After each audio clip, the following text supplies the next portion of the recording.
আসসালামু আলাইকুম, আশা করি ভালো আছেন। আমি চারজনে বলছি, চারজন পিসপিনিয়র লোক থেকে। তো আবার কালদমের ভিডিও নিয়ে আসলাম আমরা, আশা করি সব ভালো আছেন। তো যারা আমার ভিডিও সবসময় দেখেন অবশ্যই জানেন আমি কি ধরনের কোয়ালিটির কবুতর পালি। যারা ভালো মানের কবুতর কালেকশন করতে চান কালারিং কবুতরের জগতে, অবশ্যই আমার সাথে যোগাযোগ করতে পারেন আপনারা।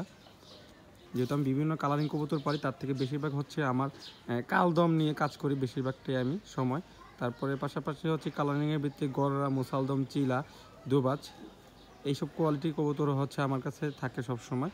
তবে তার সব থেকে বেশিরভাগই হচ্ছে আমি কালদমটা বেশিরভাগ রাখি কালারিংয়ের ভিতরে, যেহেতু সাদা কবুতরটা আমার খুব ভালো লাগে। তো দেখতেছেন বিগ সাইজের একটা নর। তো এই নরের বাচ্চা মূলত আমরা যে কয়বারই উঠাইলাম, এই নরের বাচ্চা হচ্ছে এক নম্বর পয়েন্ট হচ্ছে বাজি করে। দ্বিতীয়ত হচ্ছে এটা থেকে কালো ঠোঁট বাইর হয়। মাদি যেরকম দিবেন ওই কোয়ালিটি টাইপ হবে।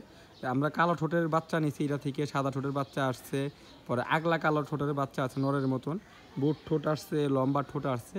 তো মাদির উপরে ডিপেন্ড করে যে বাচ্চা কেমন আমরা মানে পাবো।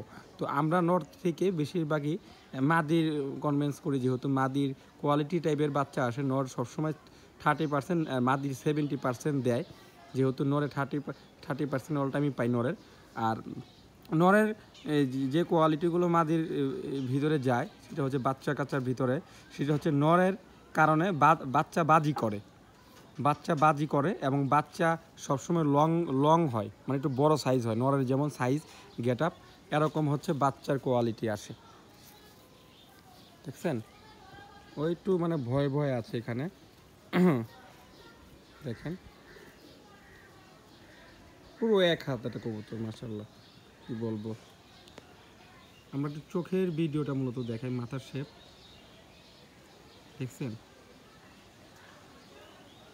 বডি দেখেন, মাশাআল্লাহ কি বলবো।